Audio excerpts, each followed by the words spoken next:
Voilà, là où deux ou trois sont assemblés en mon nom, dit Jésus, je suis au milieu d'eux. Et nous voulons prendre le temps de vivre ce moment de culte méditatif pendant le temps du carême ensemble. Alors, on a vraiment la joie d'avoir la fanfare, j'ai dit la chorale parce que vous allez comprendre pourquoi. On a la fanfare de l'armée du salut d'Alès qui est avec nous. Mais on va commencer avec un chœur d'homme, un chant qui dit « De la croix, la grâce coule ».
Pour toi, la grâce déborde en cette heure, en ce moment. Oui, que la grâce et la paix vous soient données de la part de Dieu, Père, Fils et Saint-Esprit. Nous entrons cette semaine dans le temps dit du carême, 40 jours qui précèdent le temps de Pâques. Si nous vivons ensemble ce temps de 40 jours avant la semaine de la Passion, et la fête de Pâques, ce n'est pas pour être aimé plus de Dieu, mais parce que nous sommes déjà aimés de Dieu. Ainsi en est-il pour le temps du carême. Il peut, dans notre marche avec le Christ, avec l'amour de notre vie, correspondre à un temps de réflexion, une période durant laquelle chacune et chacun peut se demander ou se redemander ce que signifie être disciple aimé du Christ. C'est une halte, un moment avec Dieu que nous voulons vivre pour ce temps de culte, un peu comme au bord d'un puits, pour nous ressourcer avec Dieu. Nous pouvons nous retrouver pour ce temps de culte et de halte, de prière, de silence, de chant. Et aujourd'hui, c'est avec la présence de la fanfare que nous voulons vivre ce moment de culte. Je voudrais commencer ce moment en vous invitant pendant tout ce temps de culte à penser à cette parole de Jésus sur la croix. Jésus a dit « J'ai soif ». J'ai soif. Je vous propose de commencer avec ce chant qui dit « J'ai soif de ta présence ». Divin chef de ma foi, dans ma faiblesse immense, que ferais-je sans toi? C'est le numéro 626. 626. De ta présence, divin chef de ma foi, dans ma faiblesse immense, que ferais-je sans toi? Chaque jour, à chaque heure, oh, j'ai besoin de toi. Viens, Jésus, et demeure auprès de moi. Oh Jésus, ta présence, c'est la vie et la paix. La paix dans la souffrance et la vie à jamais. Chaque jour, à chaque heure, oh, j'ai besoin de toi. Viens, Jésus, et demeure auprès de moi. Nous voulons nous mettre à l'écoute de la parole de Dieu. Et c'est Catherine qui nous lira un texte dans le livre d'Ésaïe au chapitre 58, les 9 premiers versets.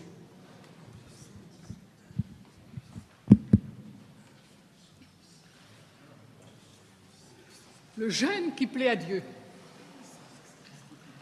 Crie à pleine voix, ne te retiens pas, dit le Seigneur.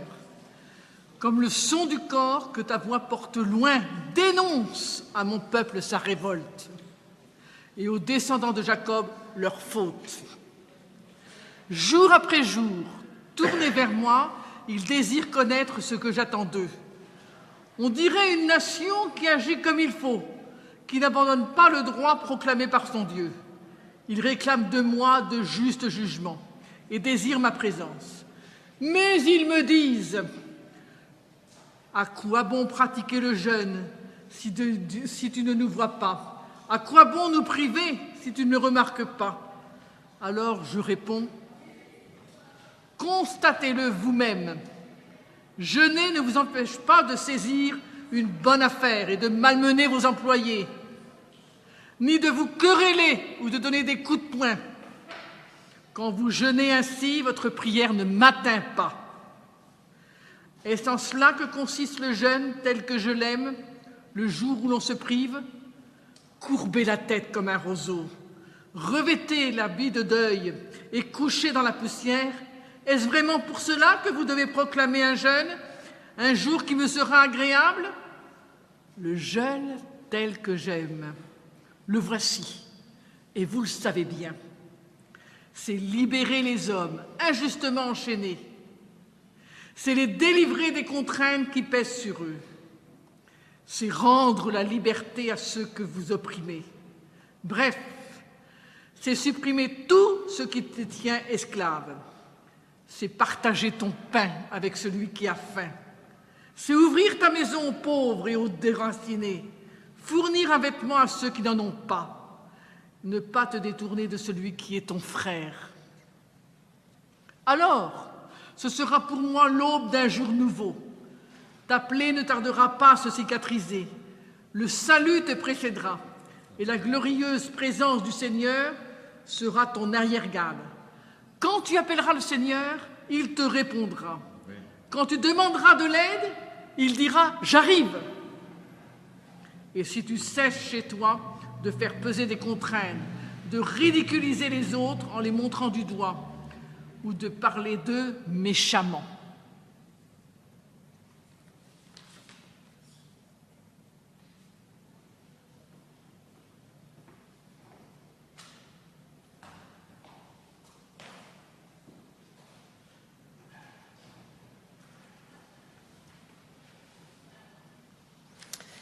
Entre tes mains, j'abandonne tout ce que j'appelle mien. Je vous invite à chanter cette prière qui est au numéro 424. 424. Et je vous propose de chanter la première et la troisième strophe de ce cantique.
Écoutons la parole de Dieu, c'est Ginette qui va nous lire toujours dans le prophète Ésaïe, au chapitre 55, les versets 1 à 3.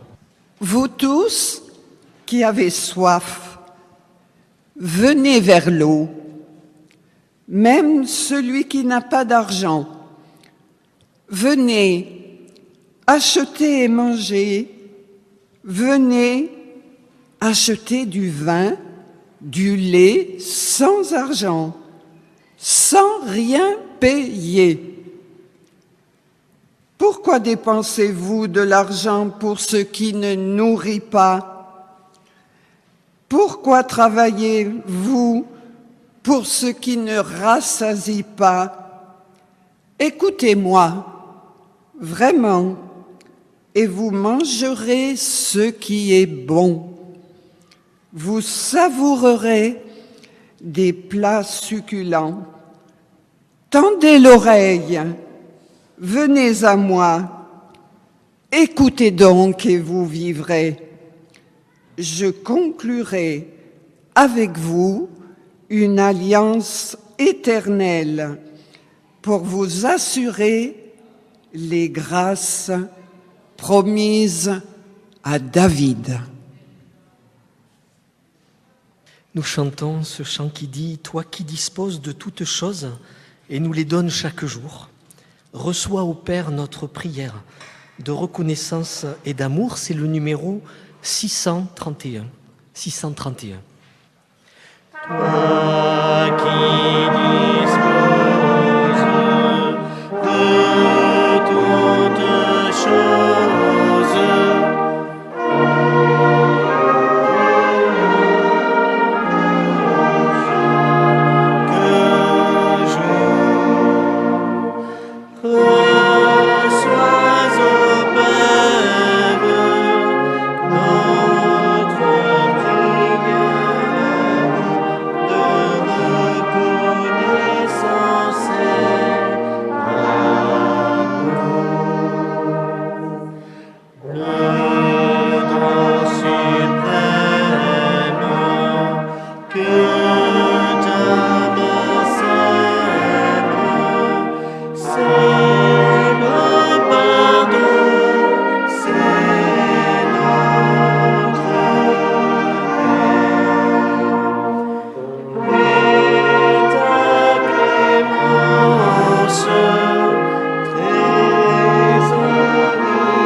Que par ta grâce, l'instant qui passe serve à nous rapprocher de toi. Le passage que nous allons lire dans l'évangile de Jean nous parle d'une rencontre, d'une femme qui, au bord d'un puits, s'est approchée de Dieu, elle ne le savait pas, et Dieu lui a promis de l'eau qui ne donne plus jamais soif. Je lis dans Jean au chapitre 4, les versets 7 à 15. Une femme de Samarie vint pour puiser de l'eau et Jésus lui dit « Donne-moi à boire ». Ses disciples étaient allés à la ville acheter de quoi manger. La femme samaritaine dit à Jésus « Mais tu es juif, comment oses-tu donc me demander à boire à moi, une samaritaine ?» En effet, les Juifs n'ont pas de relation avec les Samaritains. Jésus lui répondit « Si tu connaissais ce que Dieu donne. Et qui est celui qui te demande à boire? C'est toi qui lui aurais demandé de l'eau et il t'aurait donné de l'eau vive. La femme répliqua, « Maître, tu n'as pas de seau et le puits est profond, comment pourrais-tu avoir cette eau vive ? Notre ancêtre Jacob nous a donné ce puits, il a bu lui-même de son eau, ses fils et ses troupeaux en ont bu aussi. Penses-tu être plus grand que Jacob ?» Jésus lui répondit, « Quiconque boit de cette eau aura de nouveau soif. Mais celui qui boira de l'eau que je lui donnerai n'aura plus jamais soif. L'eau que je lui donnerai deviendra en lui une source d'où jaillira la vie éternelle. » La femme lui dit, « Maître, donne-moi cette eau pour que je n'ai plus soif et que je n'ai plus besoin de venir puiser de l'eau ici. » Je vous invite à nous recueillir quelques instants en silence pour méditer ces paroles.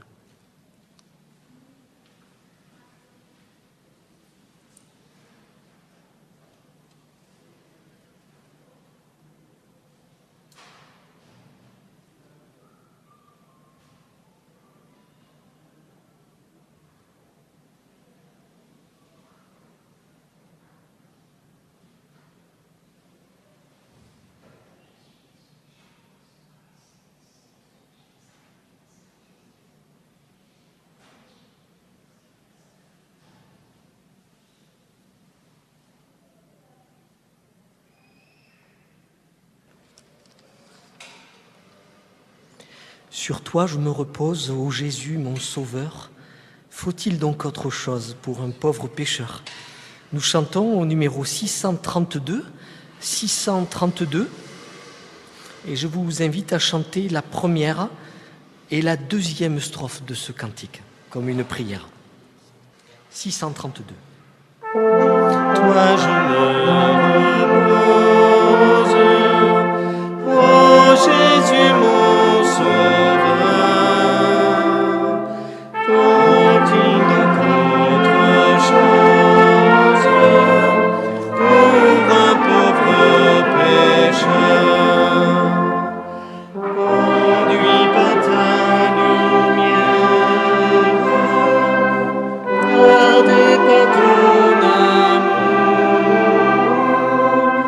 vers la maison du Père, marchons de jour en jour,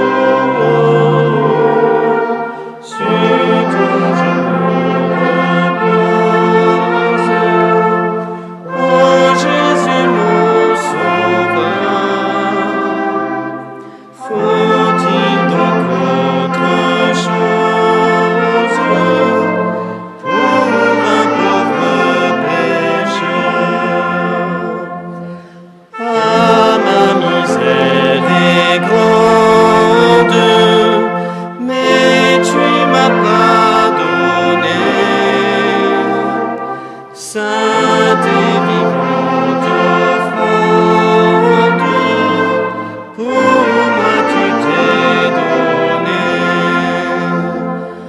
Et de toute souillure,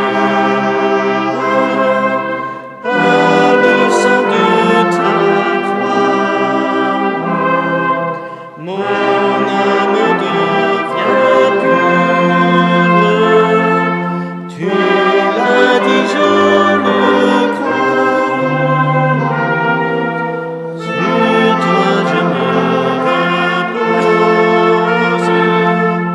ô Jésus mon Sauveur. Faut-il donc autre chose pour un pauvre pécheur? Je voudrais à présent vous inviter à lire ensemble deux psaumes. Dans la tradition de l'Église, comme dans la tradition juive, la lecture des psaumes à plusieurs est précieuse, encourage les uns les autres. Les psaumes sont faits pour être chantés et pour être dits parfois en antiphonée, c'est-à-dire qu'il y a une personne qui dit un peu un soliste, on dirait, et puis il y a d'autres personnes qui répondent comme un chœur. C'est ce que je vous invite à faire. Vous avez reçu des petites feuilles avec à la fois le psaume 130 et le psaume 91 que nous allons lire ensemble. Alors je ne sais pas si la fanfare les a eus, mais on va trouver peut-être quelques exemplaires pour que vous puissiez aussi le faire avec nous. Les psaumes, en fait, étaient souvent chantés pour monter à Jérusalem en pèlerinage. On appelait ça parfois les cantiques des montées, comme celui du psaume 130 que nous allons lire ensemble. Alors ce que je vous propose, c'est que les paroles qui sont écrites en gras, ce sera moi qui les lirai, et puis que toute l'assemblée puisse répondre à travers les paroles qui sont écrites, ne sont pas écrites en gras. À chaque fois, il y a un refrain, et quand il y a marqué refrain, on reprend le début du psaume. Si vous allez dans un monastère, souvent on commence la lecture de ces psaumes avec ces paroles. « Seigneur, ouvre mes lèvres et ma bouche publiera ta louange. Le Seigneur est plein de tendresse et de pitié. Venez, adorons-le. » Psaume 130. Refrain. « Du fond de l'abîme je t'invoque, ô Éternel. Seigneur, écoute ma voix. » Le Seigneur guérit ceux qui ont le cœur brisé, il pense leurs blessures. Seigneur, écoute ma prière, prête l'oreille à mes supplications. Par ta fidélité, par ta justice, réponds-moi. N'entre pas en jugement avec ton serviteur. Car nul vivant n'est juste devant toi. L'ennemi m'a persécuté, il m'a jeté par terre. Il m'a fait habiter dans les ténèbres, comme ceux qui sont morts depuis longtemps. En moi le souffle s'éteint. Le désordre est dans le cœur. Je me souviens des jours d'autrefois, je me redis tes œuvres. Je me répète l'œuvre de tes mains. Je tends les mains vers toi. Mon âme est devant toi, comme une terre assoiffée. Refrain. Du fond de l'abîme je t'invoque, ô Éternel. Seigneur, écoute ma voix. Le Seigneur guérit ceux qui ont le cœur brisé, il pense leurs blessures. Vite, Seigneur, réponds-moi, mon âme est abattue. Ne me cache pas ta face, sinon je ressemblerai à ceux qui descendent dans la force. Dès le matin, annonce-moi ta fidélité, car je compte sur toi. Révèle-moi le chemin de suivre, car mon âme est tendue vers toi. Seigneur, délivre-moi de mes ennemis. Car près de toi, je me suis réfugié. Enseigne-moi à faire ta volonté, car tu es mon Dieu. Ton bon esprit me conduit sur la terre sans obstacle. Refrain. Du fond de l'abîme je t'invoque, ô Éternel. Seigneur, écoute ma voix. Le Seigneur guérit ceux qui ont le cœur brisé, il pense leurs blessures. Je pense que Jonas, au fond de son poisson, a dû dire ce psaume. Je vous invite à chanter Aube nouvelle dans notre nuit pour sauver son peuple. Dieu va venir. C'est un cantique de l'Avent, mais c'est également un cantique du temps, de Carême, et il nous a fait passer des ténèbres à son admirable lumière. C'est le numéro 301. Aube nouvelle dans notre nuit, pour sauver son peuple, Dieu va venir. Joie pour les pauvres,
Terre nouvelle, monde nouveau, pour sauver son peuple, Dieu va venir. Paix sur la terre, ciel parmi nous. Il faut préparer la route au Seigneur. Il faut préparer la route au Seigneur. Amen. Lecture du psaume 91.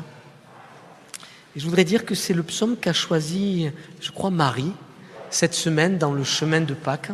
Un psaume qu'elle a cité dans son témoignage.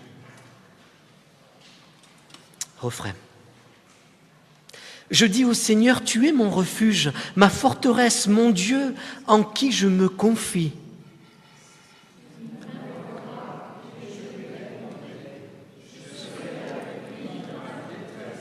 Ensemble, nous sommes considérés comme mourants, et voici nous vivons, comme n'ayant rien, et nous possédons toutes choses. Celui qui habite à l'abri du Très-Haut repose à l'ombre du Dieu souverain.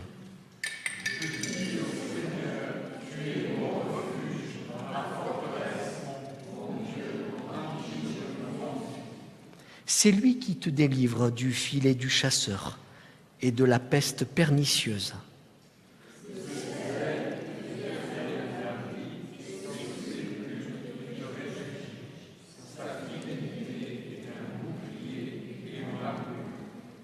Je dis au Seigneur, tu es mon refuge, ma forteresse, mon Dieu, en qui je me confie.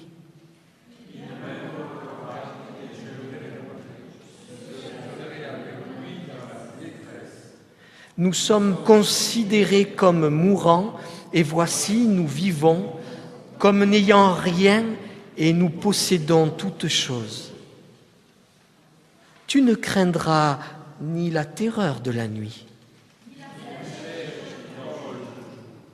ni la peste qui rôde dans l'ombre. S'il en tombe 1000 à ton côté et 10 000 à ta droite, toi tu seras pas éteint.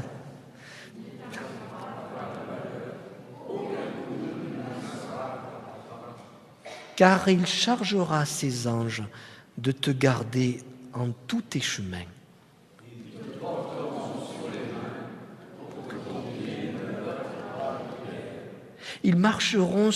Tu marcheras sur le lion et sur la vipère.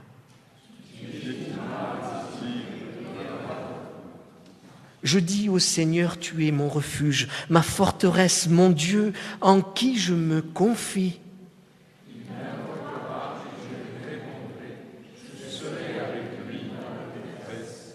Nous sommes considérés comme mourants, et voici nous vivons, comme n'ayant rien, et nous possédons toutes choses.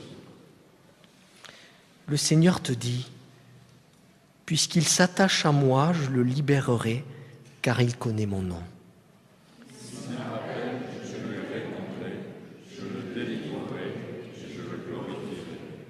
Je le comblerai de longs jours, et je lui ferai voir mon salut. Je dis au Seigneur, tu es mon refuge, ma forteresse, mon Dieu, en qui je me confie.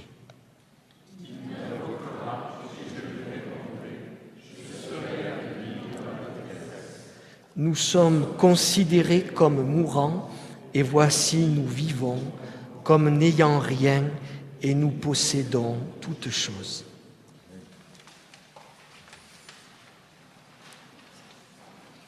Jésus, sans doute sur la croix, a pensé à ce psaume. Il était considéré comme rien, et pourtant il possédait toutes choses. Il était le roi de gloire, qu'un brigand a acclamé comme le roi. Souviens-toi de moi quand tu viendras dans ton règne. Je vous invite à chanter ce cantique Rédempteur admirable. C'est le numéro 448. 448. Et nous chantons les 3 strophes de ce cantique. Rédempteur admirable, numéro 448.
Nous écoutons encore un dernier passage de la parole de Dieu dans l'évangile de Jean au chapitre 19, les versets 23 à 30.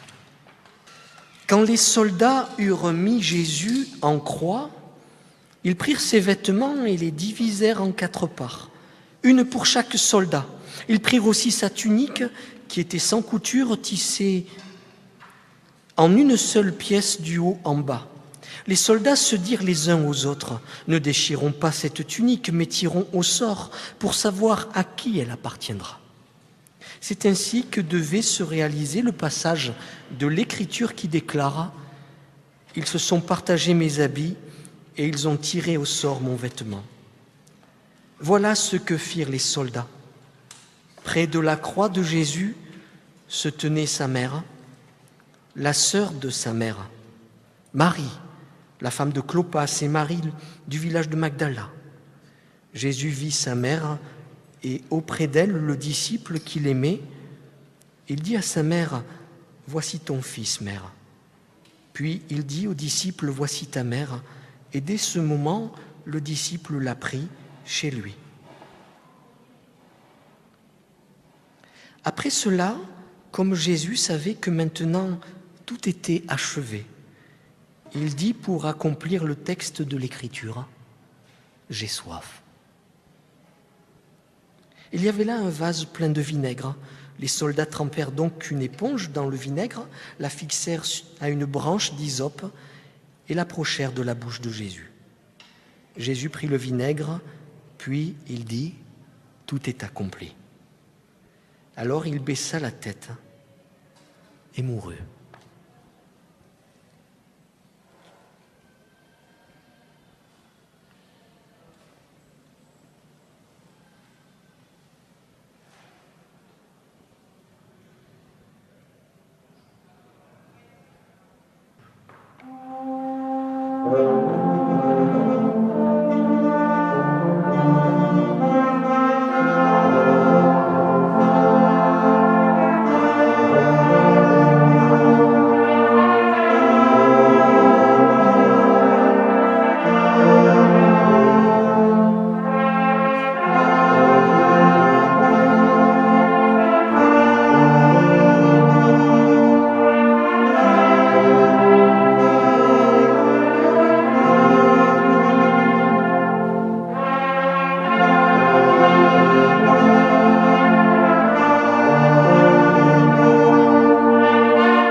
Avant d'écouter le chœur d'hommes nous chanter à l'agneau sur le trône, je voudrais vous inviter simplement à un temps de prière.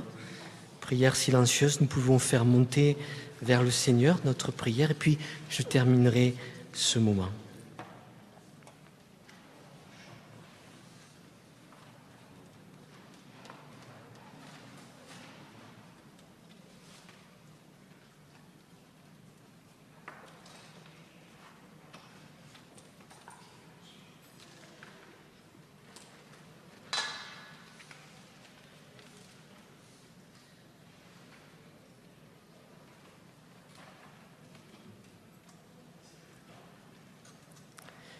Ô Christ, tu es le chemin, tu es la vérité, tu es la vie.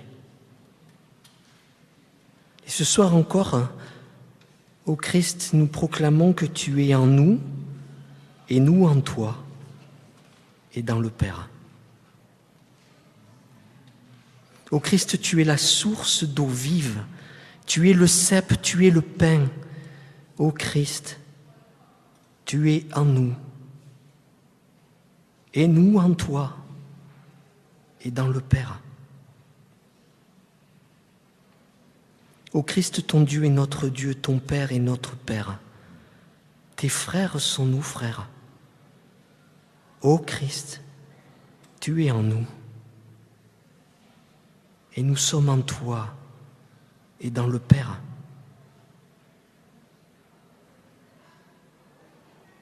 Ô Christ, l'homme de douleur, le méconnu, le crucifié. Ô Christ, tu es en nous et nous en toi et dans le Père. Ô Christ, le ressuscité, le vainqueur, le vivant. Ô Christ, tu es en nous et nous en toi et dans le Père. Tu es le Sauveur, tu es mon Sauveur. Tu es le Sauveur du monde. Gloire à Dieu. Amen.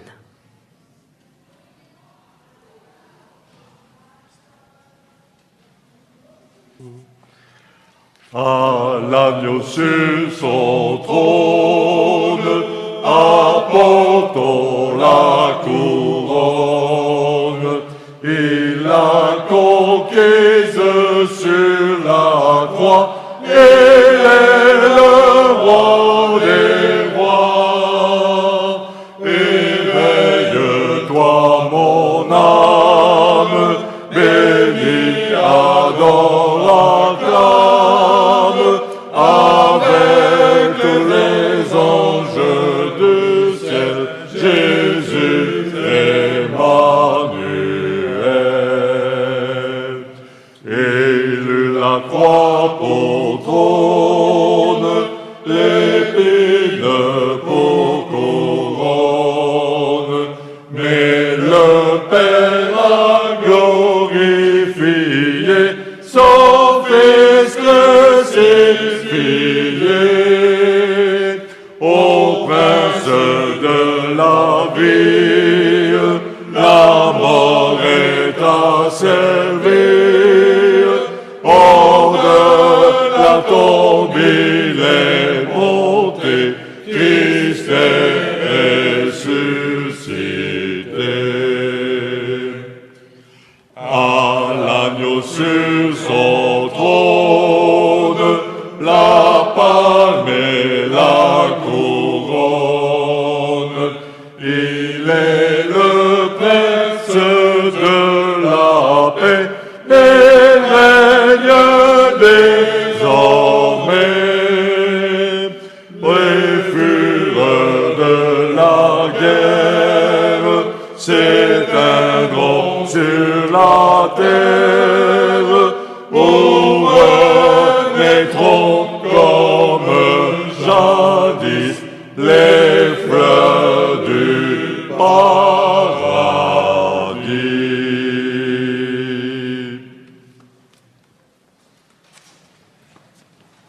Vous avez compris, c'était plus qu'un cœur d'homme. Hein. Merci aux dames qui étaient présentes également. Alors peut-être avant de terminer ce temps de culte méditatif par simplement voilà, la prière et la bénédiction, je voudrais dire un grand merci à la fanfare. Prions ensemble.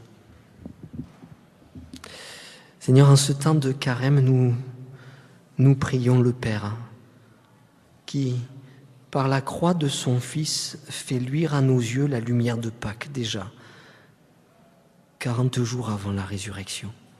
Parce que comme on le disait avec Catherine tout à l'heure, dans la rue, le ressuscité, il est là tous les jours de nos vies, il nous accompagne. Et nous t'en remercions, Seigneur. Tu es le vivant. Nous te prions ce soir pour toute l'Église chrétienne afin que les croyants supportent leur épreuve avec foi et que leur vie en soit transfigurée. Nous te prions pour toutes les fois où il y a des oppositions, que ce soit dans ce pays ou dans les pays où il y a la persécution, te demandant, Seigneur, cette grâce pour les croyants d'être témoins du vivant, du ressuscité. Merci parce que tu es celui qui accompagne ceux qui traversent le gouffre, même le gouffre de la mort, même celui des ténèbres. Tous ceux qui traversent peut-être pour une raison ou pour une autre, comme Jonas dans le poisson, une difficulté toute particulière et qui crient vers toi. Et cet après-midi, ce soir, nous te prions pour ceux qui sont dans la détresse, pour ceux qui crient pour toi, vers toi, pour ceux qui osent s'adresser à toi pour dire « interviens ».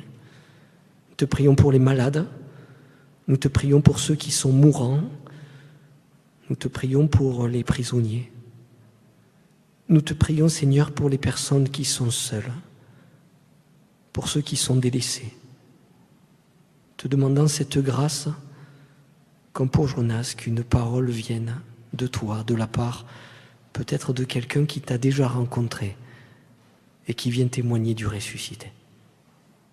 Et peut-être si c'est notre cas ce soir, nous te prions pour nous-mêmes, te demandant, Seigneur, à la fois d'être de ceux qui apportent une parole de résurrection autour de nous Et puis peut-être si nous en avons besoin encore, ce soir, viens nous ressusciter tout à nouveau. Viens nous rappeler que tu es mort et que tu es le vivant et que tu viens nous relever. Et nous te prions, Seigneur, que ta parole ne retourne pas à toi sans effet, qu'elle germe, parce que c'est toi qui arroses la terre. Loué sois-tu, Seigneur. Amen. Confie à Dieu ta route, Dieu sait ce qu'il te faut. Jamais le moindre doute ne le prend en défaut. Quand à travers l'espace, il guide astres et vents, ne crois-tu pas qu'il trace la route à ses enfants? On va le prendre d'une autre tonalité. Bénis, ô Dieu, nos routes, nous les suivrons heureux, car toi qui nous écoutes, tu les sais, tu les veux. Chemin riant ou sombre, j'y marche par la foi. Même au travers des ombres, ils conduisent à toi. Que le Dieu de l'espérance nous comble de joie et de paix dans la foi, afin que nous débordions d'espérance par la puissance de l'Esprit Saint. Amen.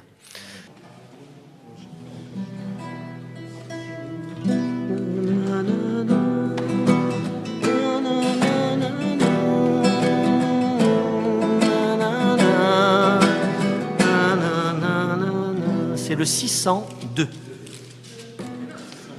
602 dans l'arc-en-ciel. Ah, vous m'avez dit que vous vouliez chanter.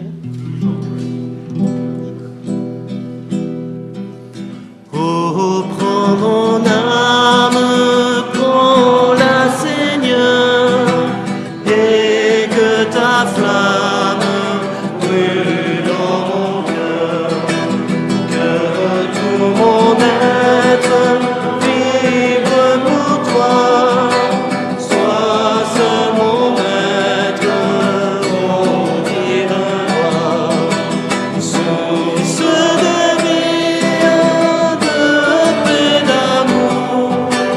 Vers toi je crie la nuit, le jour. Entends ma plainte, sois mon soutien. Calme ma crainte, toi mon seul bien. Du mal perfide, oh garde-moi. Viens, sois mon guide, chef de ma foi. Quand la nuit voile tout à mes yeux, sois mon étoile, brille les cieux. Source de vie, de paix, d'amour. Vers toi je crie la nuit. Entends ma plainte, sois mon soutien. Calme ma crainte, toi mon seul bien. Voici l'aurore